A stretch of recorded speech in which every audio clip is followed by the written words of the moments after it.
Hey guys, welcome back to my channel. Miss T here. You can call me Miss T, you can call me Jen. At this point, it doesn't really matter. Coming back with a little sit down video. How's it going this year so far? Today has been a day. As you all know, if you're new here, I'm a special education teacher. This year I have 4th and 5th grade, and I have a caseload of about 22 right now. There is a couple of new referrals that we've been working on, so I've been doing some testing, and along with dealing with my ones that I already have. So far, this year has had its ups and it's had its downs. I've gotten my schedule together. It's a pretty tight schedule. Now, the first hour and a half of the day, after I get finished with duty from like 7:30 to 8, I'm doing paperwork and just trying to get my head together. And I'm checking on students in the classrooms, making sure there's no big issues. I do have one student who is a known behavior problem, so I keep a check on him, and he's actually been doing fine in classes. And he's a 5th grader.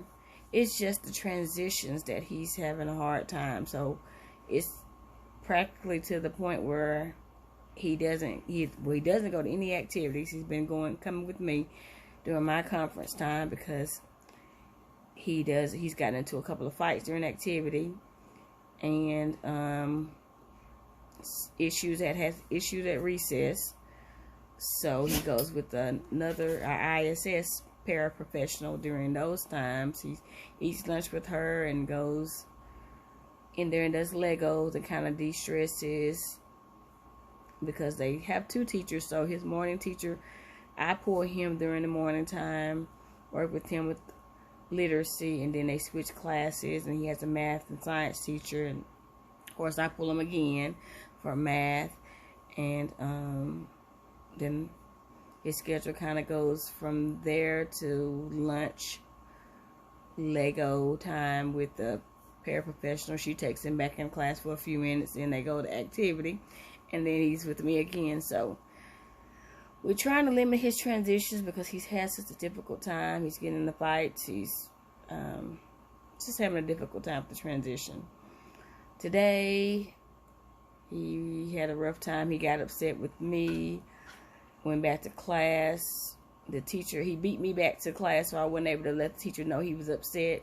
She walked over to him just to try to see what was wrong with him, because he had his head on the desk, and he elbowed her. So she walked away from the course, which is not okay, but she did walk away from him. She didn't respond. She gave him his time. And I stood around and kind of just watched things, because he needed some time to de-escalate, at least try to de-escalate himself. But I knew it wasn't over.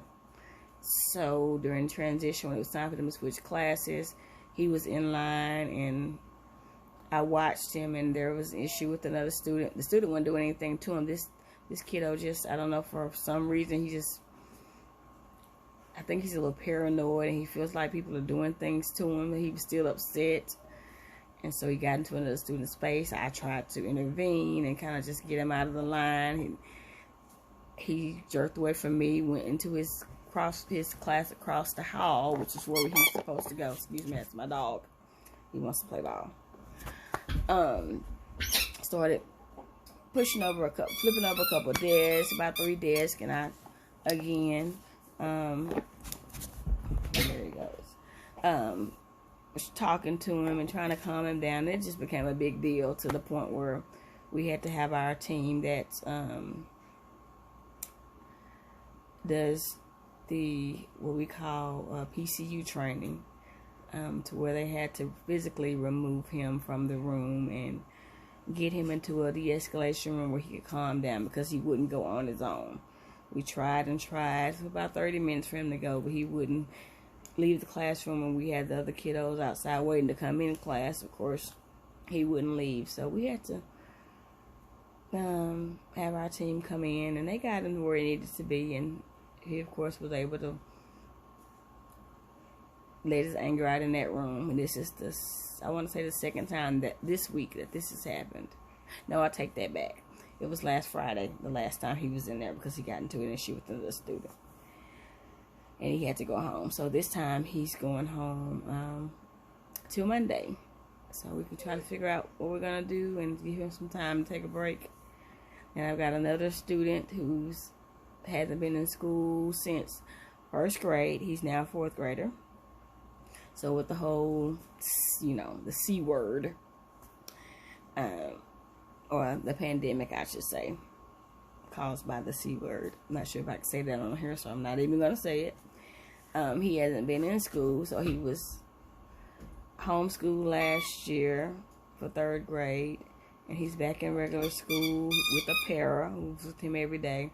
But he's been having meltdowns whenever the teacher plays any kind of game and any kind of competitive thing. He doesn't understand, if he's on the team doesn't get points, or if the teacher calls on another student and he knows the answer, he doesn't understand that, so he's having meltdowns when she doesn't call on him. So we're trying to work that out to try to get him to understand, that the teacher needs to know how smart the other kids are too. And sometimes it takes a while to get him calmed down, so he's crying and he's having a fit. And so this afternoon he had one of his meltdowns, and I had to deal with that after dealing with the first student after his mom picked him up. So it's been a day. And I can honestly say it's been the weeks haven't been really seriously bad as they could be, because this student that is the fifth grader, who, has had a couple of fights. It's like I said, it's only been during transition. And he was having worse issues last year, cussing and all that. But we hadn't quite gotten to that point. It's better in class. And he was out of class more than he was in class. But as the year goes on and things get harder, we don't know what we're going to do and how it's going to end up. But we're working on it. Anyway, I've been talking for about 7 minutes, and so I just kind of wanted to let y'all know, how's it going? It's going. It's going. It's the job. I mean, you have your good days, you have your bad days, you have your good moments, your bad moments. But I love what I do, and I'm going to continue to work with my students as best I can and figure out what's best for them. So I just want to check in with you guys and let you know how the life of a SPED teacher, this 22-23 school year, how's it going so far? And I'll check back in with you guys later. Well, probably the next video you're going to see is maybe a little Dallas vlog. We're going to Dallas, Texas for the weekend. Today's Thursday, by the way. Thursday, September 15th. And so, here's that's for my Mr. Max. Why you heard the squeaking earlier. I guess he wants to be on camera today. Anyway, so going to Dallas this weekend. I don't know how the weekend's going to turn out. I may vlog, I may not. But anyway, if not, I'll just talk to you guys when I talk to you guys. Have a good one. Don't forget to like and subscribe if you like what you see and hear, to hear more tales of my wonderful school year as a special ed teacher. Until next time. Bye, guys.